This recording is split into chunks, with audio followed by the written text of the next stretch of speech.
Welcome to the Evolution Revolution podcast. I'm Mark Johnston. In this podcast, we explore stories of resilience, reinvention, and finding the warrior within. In this episode, Wendy Murphy, horrific car crash at 18, thrust into a wheelchair for the rest of her life, and yet moves on to win a beauty pageant and becomes one of the first on-air personalities living with disabilities and a massive advocate for those living with similar challenges. Let's hear her story.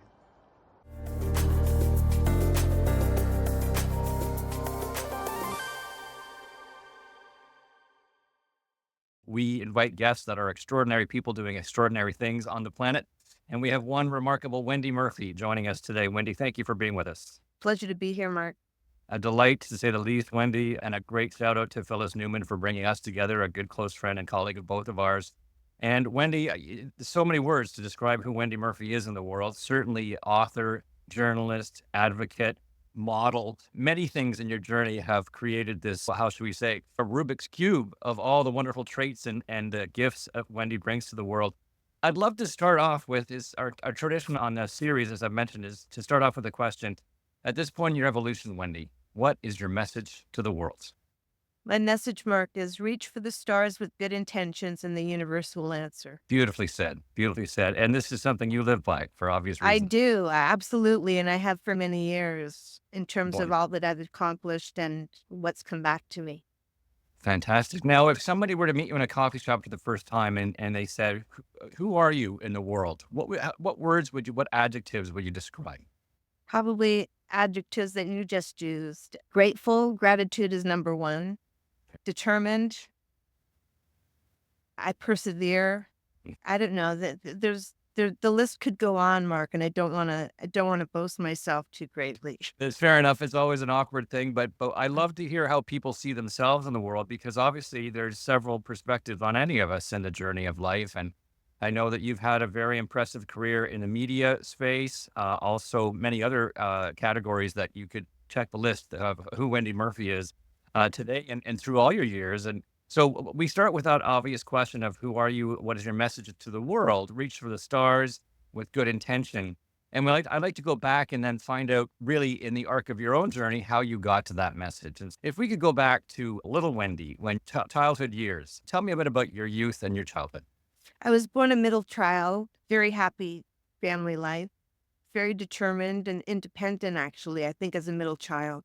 Mm-hmm. My parents, not that they meant to, they boasted my older sister, and my baby brother was always the baby, and Wendy just seemed to be there. Mhm.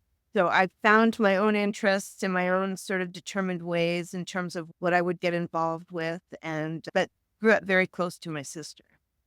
Wonderful. And now the middle child is always an interesting conversation point. I was a family of two kids, and I was the baby of the two. But from that middle child perspective, I would ask this, Wendy, what were the challenges of being that middle child, and what were the gifts of being that middle child? The challenge probably would be being the older sister to my brother and trying to direct him in the right ways. And the challenges were probably trying to be slow, maybe. Again, when I spoke about my sister being the eldest and doing everything before me and my brother being the baby, and always would be, it was sometimes I felt lost in the shuffle or somehow not as prominent or acknowledged at times. Yeah. So the challenges probably would have been finding Wendy, finding my space and my ability to live. Beautiful. And when it comes to your advice to parents of middle children, let's just borrow from your own experience, because we're of an age and you look back and think, if only my parents knew this part, or I could offer this. What would you offer to parents today when they have, say, several children and they've got that wonderful middle child to raise? Probably just watch over them, treat them as equally, I would say, equally as important as the other two or three or four. Mm-hmm. But yeah, just acknowledge them, know their potential, and let them follow their dreams. Beautiful. I'm going to pick up on that note to say, follow the dreams.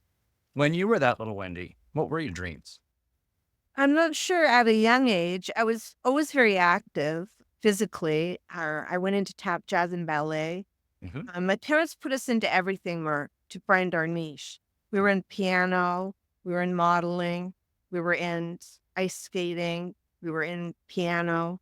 Mhm, All of the elements that were accessible to us, we were put through. mhm. And I found my love in dancing and I competed internationally. But yeah, the young Wendy was again determined, very tenacious. And yeah, that's how I would put it. Tenacious is a great word, Wendy. And for some of our audience who may not be as familiar with Wendy's journey, you journey with a wheelchair today, Wendy. This is part of your story, part of your journey. And I do want to do a very clear look on both sides of that line where you have had a very brilliant career as a journalist. You've interviewed some impressive people on the planet. You've been a spectacular on-air personality. You've done modeling, as I say. But that moment in your journey did come where the universe or fate, something came up, it was a car accident, and your life turned. Tell me about your life leading up to that and when that moment was. The car accident, we were coming again, very community oriented. I had always been, and we were coming home from a camping trip in Sharkston Beach.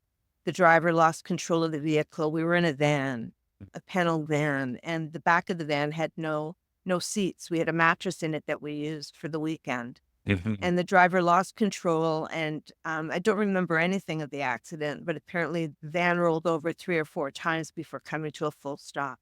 It ejected me out of the side of the van, and my best friend went out the windshield. And yeah, it was a pretty serious motor vehicle accident. And how old were you at the time, Wendy? I was 18, actually. My first legal beer was prescribed by my doctor. Isn't that interesting? Not a lot of Yes, people can say that. exactly. I was not long out of intensive care, and yeah, and it was a Molson X, and all my friends at the celebration were saying, your doctor drinks X, why not Canadian?" So people will never change. Fair enough. You and I are of an age because I know my parents in that day when it was either Molson X or Canadian. It was it's a throwback to the nostalgia years. But your ability to embrace what took place, and I'm always so impressed with humans that come up against adversity, confront something that was unexpected and drastic, and find the courage and the energy inside to move in a new way, to move forward and to become the person you've become. And as we've spoken with our friend Gordon McDonald, who climbed a mountain with Wim Hof with 2 prosthetic legs, we have many other people from different sectors of community that will share how they've embraced something that took place and moved forward. And I think that is the purpose of our podcast, Wendy, the evolution revolution, meaning each of us every day has the opportunity to evolve. I think it's a matter of do we choose to do so? And not all of that comes from ourselves. Obviously, life delivers cards and we need to embrace that and move forward. But that really has been part of your identity, but clearly not all of you, because you have done so many remarkable things since that young age where the accident took place, including winning a beauty pageant, which was a very unique moment. Stunning human being in a wheelchair on stage being announced the crowning winner. And also your journey into journalism that really set a mark in our industry, Wendy. You are one of the trailblazers out there that did something that had not been done before as one of the first on-air personalities living physically challenged, and how the audience embraced you and that you had an ability to connect with people. Your journey with a camera and a microphone. I've seen your storytelling. I've seen your depth and your care with story. Tell me a bit about that.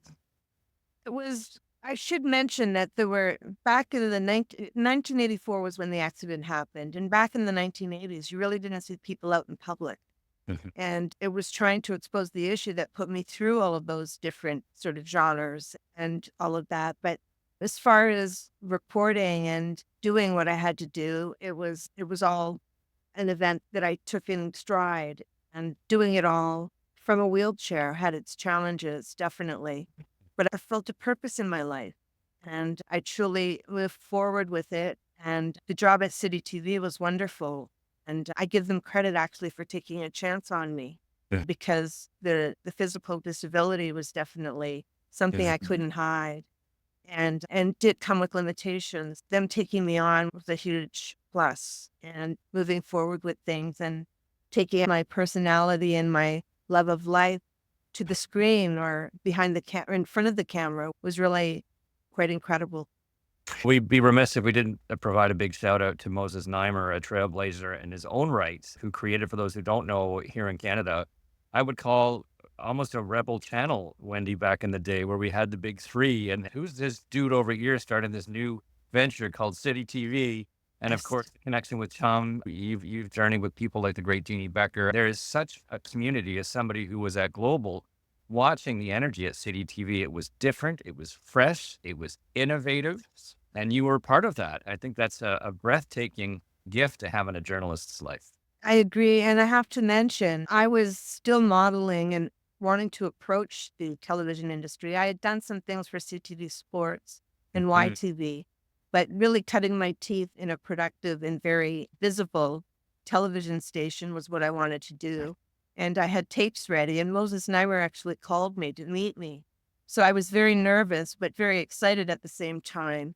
And he's a brilliant man. I wanted City TV so badly because of the minorities, and I knew that Mhm. I had a place there. So I was very, very driven to find a place, and I had passed out all of my press kits to some of the producers at City TV. And Jay Levine, who I have to forever be grateful to, passed on my package to Moses Neimer.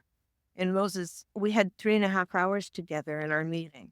Wow. So just really getting to know each other. And I think he was astonished by my strength. He had read about me winning the pageant. And I should mention that I won the pageant against all able bodied women. Abs- And I give Canada credit for the mainstreaming factor in it because when I went on in my career into some of my jobs in the United States, they had segregated pageants. So for the Miss Wheelchair USA is what it was called.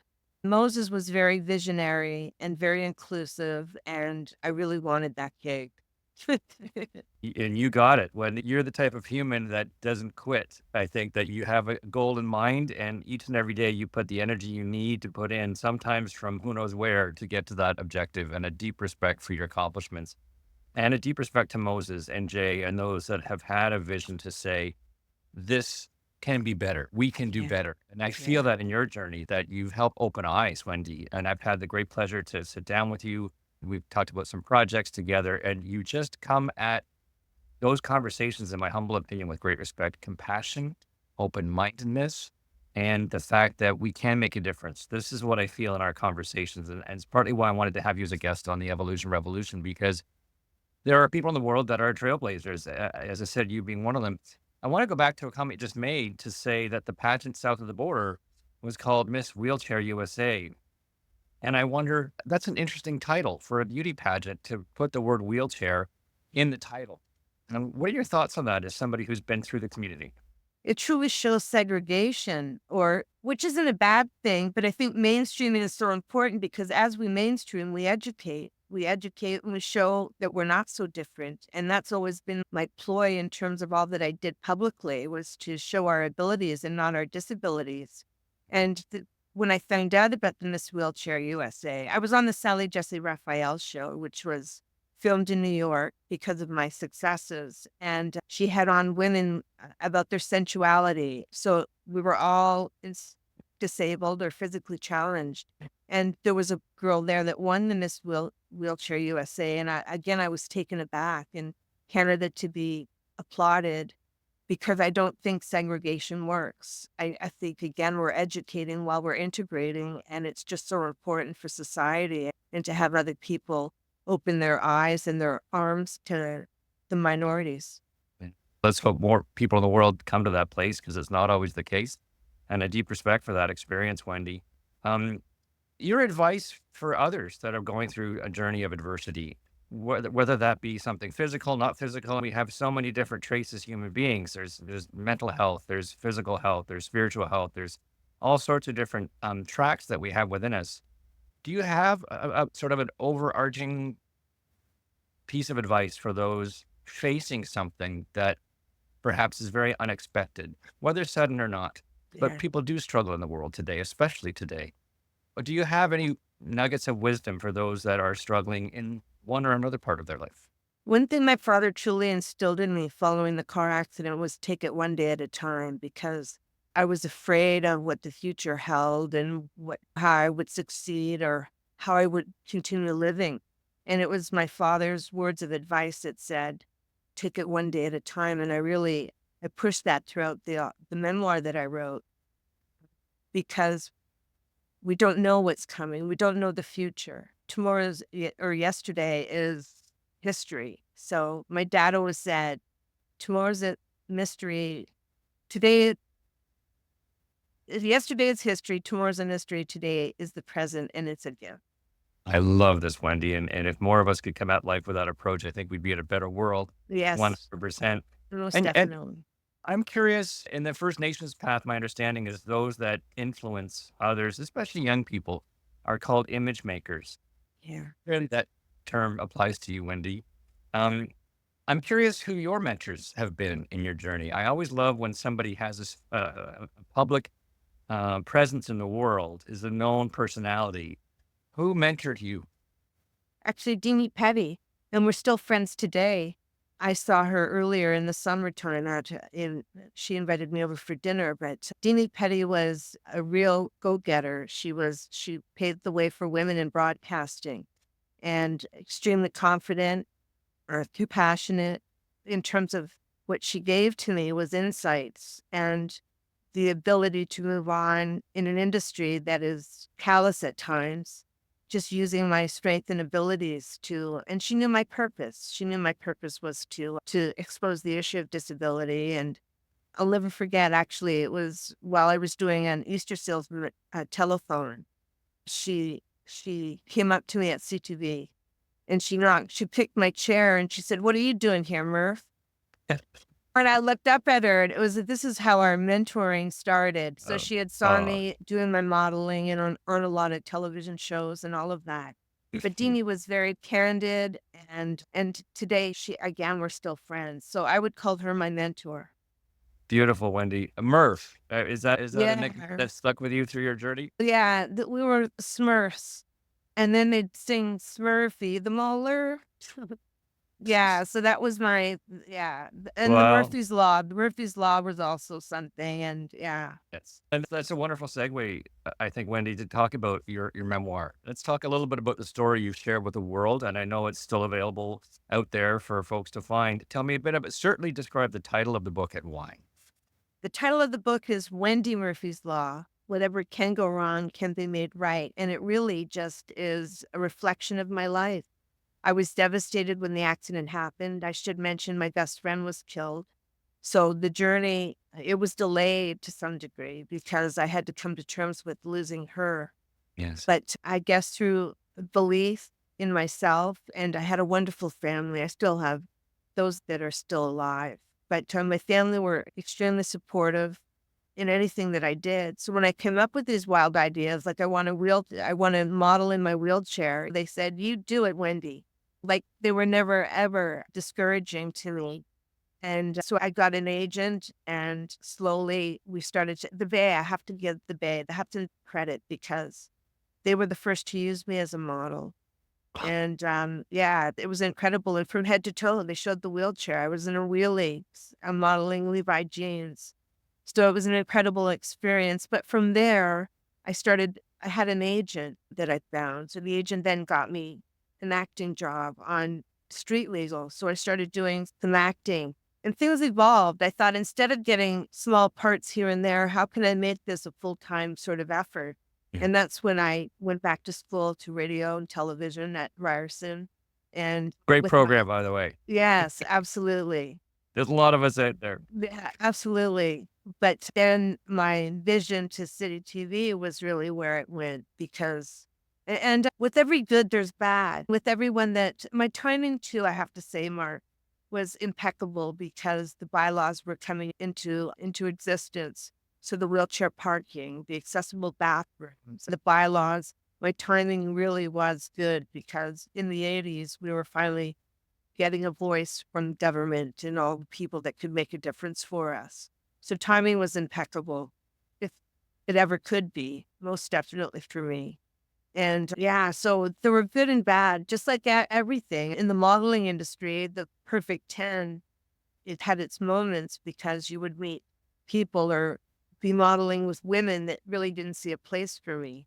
But at the same time, there were many women that opened their arms and welcomed me and not seeing the disability. Beautifully said. And I think in your memoir, you would do a beautiful job of unfolding that part of your journey, and it's an inspiration for anyone, regardless of ability, disability, that you have a focus. As I said, Wendy Murphy is a determined human being. You have broke molds. You have changed rules because of who you are in the world.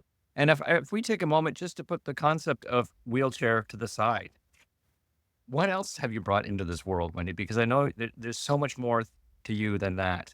And as an advocate, as a caring, compassionate human being, your faith is a beautiful thing. Just from a bird's eye view, when someone says, "Who is Wendy Murphy in the world?" What would you like them to say? I would like them to say that she's patient, she's caring, she's empathetic, Mm. she's strong, she's, yeah, just someone that never let society or anyone else tell her what she couldn't do. Just in terms of all my abilities and putting my abilities and my determination forward in terms of things that I had hoped to accomplish, and never selfishly. I just thought I felt blessed to refine myself and the confidence that I had and my abilities that I had, because some people out there with disabilities sometimes aren't as able to adapt. So I felt that through my sort of extroverted ways, I could in some way help them. So, disability aside, I don't know, but I am a disability, so it's hard. And the issues I hope to expose. And again, that I've felt that this was my calling. And it's funny too, because a lot of people, the fact that I was younger, I now see as my benefit, Mark, because when you get older, you're more set in your ways. And having it done, the accident happening at a younger age, I feel blessed in that way because I found my mission early in life. And I believe the doors opened because of my timing, Mhm. but I was really able to excel. It all comes down to self belief and finding a support system, because there's a support system for everyone. So I would definitely, you're a product of your environment. So keep it clean and keep it very much encouraging and loving. And yeah, you can't go wrong. I feel called to say we need a dinner, you, me, and Phyllis Newman, to sit down and have a hug. Wendy, these are moments for an audience to really take to heart. And I hope this podcast, especially with remarkable guests like you, Wendy, see the opportunity we each have as a human being to make a difference in the world, not only for ourselves, but for others. And I know that's part of your approach to life. When you talk about advocacy, is we're about 40-ish years from when that happened in the 80s and City TV launching your career in modeling and journalist. What's left to be done? I mean, what are the messages you would like to offer an audience about amazing progress to date? And you've been a part of that progress, Wendy, with great respect. But there's work to be done. And where would the points of focus be of what's left to be done? And well, it's fortunate, Mark, because the AODA, the Accessibility for People with Disabilities, they it was designed to make Canada accessible by the year 2025. So government is behind these changes. And I guess with businesses opening to be aware of ramps and stairs, and there's right now I'm working with Queen's Park on the the accessible permit, the parking permits that are out there. And we're trying to revise them because right now it's been a huge problem with the aging population because they need them too. But there's laws in place right now that limit the amount of spaces that are made public. So today I go out in public and I can't find parking anymore, which is a huge sort of impairment for me in terms of trying to get around. And I've grown anxious now just in terms of trying to get out there and find the accessible parking spots. I'm hoping government will come on board with that. But I think that, and treat someone with a disability the way you would anyone else, because that's what we are first. We're people first. And the wheelchairs are just a vehicle to get us somewhere. I would say just keep your heart and mind open to individuals and never be afraid to reach out to them. And it's funny, Mark, because oftentimes I drive. I do drive my own car. And here I'm very independent that way. So I'm fortunate that way. But I'll be getting my wheelchair in the car and people will come over to me and ask me, can I help you? Is there anything I can do? There's a lot of good people out there. and never be afraid to ask someone for help or assistance because at times they could really need it. So keep your mind open and your heart open to assist.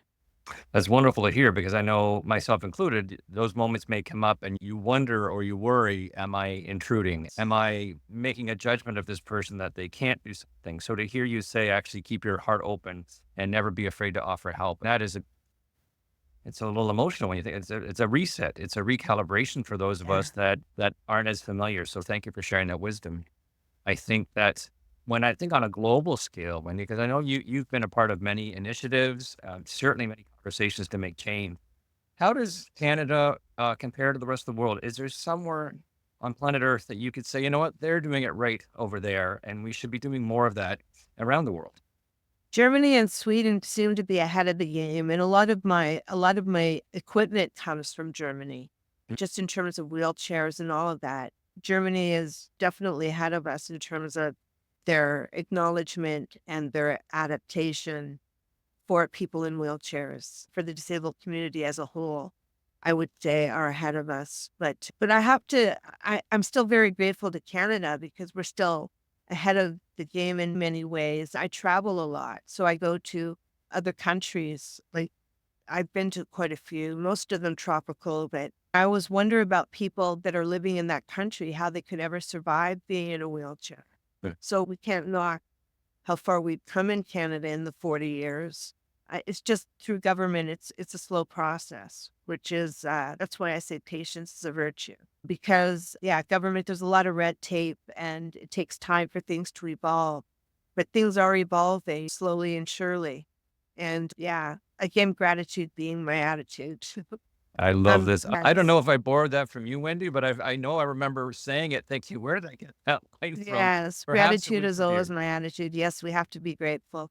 I always see the glass half full because if I didn't, I don't think I'd get out of bed in the morning more. We Mm. have to see all the things that I'm grateful for. And also, I have to say, while I was in rehab, I was at Lyndhurst Hospital, which is a hospital that specializes in spinal cord injuries. And Yes. patients were brought from all over Canada to stay at that hospital. But I was feeding people, Mark, that broke their neck and could no longer use their arms. And every morning that I wake up, I think of those people, and my attitude of gratitude definitely dawns on me because there's always someone worse off in this world. And if I have to be that person, Mhm. use me to inspire you and to see all that you have in life because there's so much positive when we look for it. How beautiful is that, Wendy? Again, you're teaching as we go through this podcast. I know our audience is deeply grateful as well.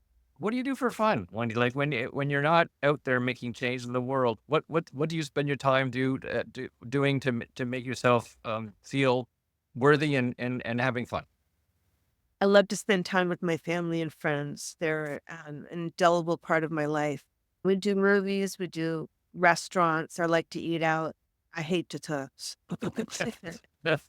I'm with you on that one. There you go. So yes, I'm not a huge cook, and it gets awkward in the kitchen for me sometimes, just to get into ovens and stuff. So I love to go out for dinner. I do lunches all the time.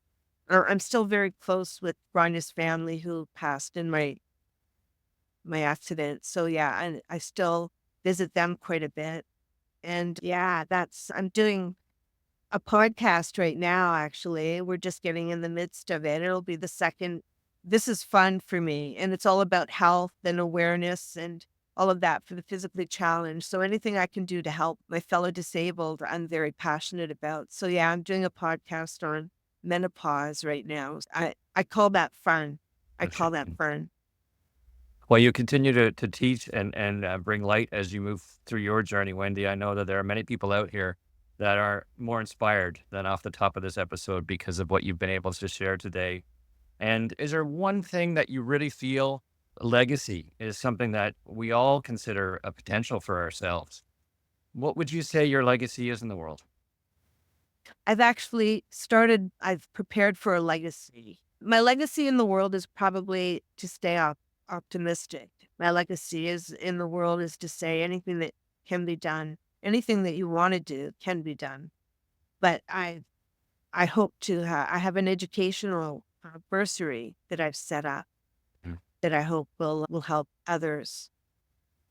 Beautiful. Wendy, you continue to make change each and every day. I'm deeply grateful to our friend Phyllis for bringing us together and that we have a connection. And I know each and every day forward, you'll be making change. And I want to thank you for being one of our first and brilliant guests on the Evolution Revolution. Job well done. And I look forward to more journeying with you. A lovely time, Mark. Thank you. Thanks, Wendy. All the best. We'll see you next time.